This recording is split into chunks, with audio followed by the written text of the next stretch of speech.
महिल्रोपयम नामक एक दक्षिणी शहर के पास भगवान शिव का एक मंदिर था। वहाँ एक पवित्र ऋषि रहते थे और मंदिर की देखभाल करते थे। वे भिक्षा के लिए शहर में हर रोज जाते थे और भोजन के लिए शाम को वापस आते थे।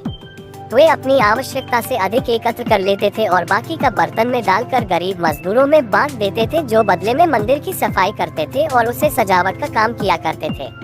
उसी आश्रम में एक चूहा भी अपने बिल में रहता था और हर रोज कटोरे में से कुछ न कुछ भोजन चुरा लेता था। जब साधु को एहसास हुआ कि एक चूहा भोजन चोरी करता है तो उन्होंने इसे रोकने के लिए सभी तरह की कोशिशें की। उन्होंने कटोरे को काफी ऊंचाई पर रखा ताकि चूहा वहां तक पहुंच न सके, और यहाँ तक कि एक छड़ी के साथ चूहे को मार भगाने की भी कोशिश की, लेकिन चूहा किसी भी तरह कटोरे तक पहुँचने का रास्ता ढूंढ लेता और कुछ भोजन चुरा लेता था। एक दिन एक भिक्षुक मंदिर की यात्रा करने के लिए आए थे, लेकिन साधु का ध्यान तो चूहे को डंडे से मारने में था और वे भिक्षुक से मिल भी नहीं पाए। इसे अपना अपमान समझ भिक्षुक क्रोधित होकर बोले, आपके आश्रम में फिर कभी नहीं आऊंगा, क्योंकि लगता है मुझसे बात करने के अलावा आपको अन्य काम ज्यादा महत्वपूर्ण लग रहा है। साधु विनम्रता पूर्वक चूहे से जुड़ी अपनी परेशानियों के बारे में भिक्षुक को बताते हैं कि कैसे चूहा उनके पास से भोजन किसी न किसी तरह से चुरा ही लेता है। ये चूहा किसी भी बिल्ली या बंदर को हरा सकता है अगर बात मेरे कटोरे तक पहुंचने की हो तो। मैंने हर कोशिशें की है, लेकिन वो हर बार किसी न किसी तरीके से भोजन चुरा ही लेता है।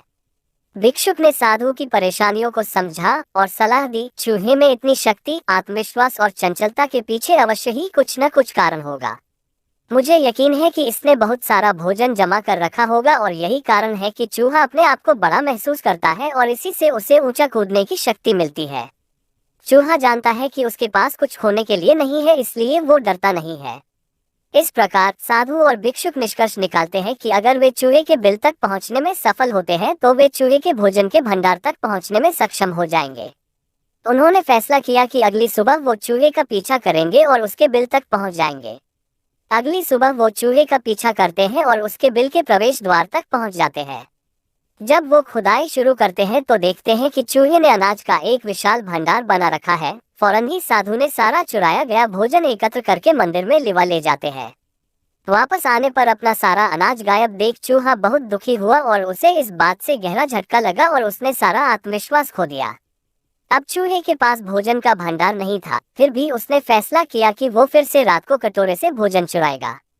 लेकिन जब उसने कटोरे तक पहुंचने की कोशिश की तब वह धड़ाम से नीच गिर गया और उसे यह एहसास हुआ कि अब न तो उसके पर शक्ति है और न ही आत्मविश्वास।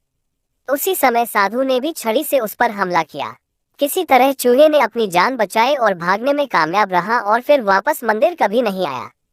यदि हमारे पास भी संसाधनों की कमी न हो तो हम में भी अद्भुत शक्तियां और आत्मविश्वास की कमी कभी नहीं आ सकती।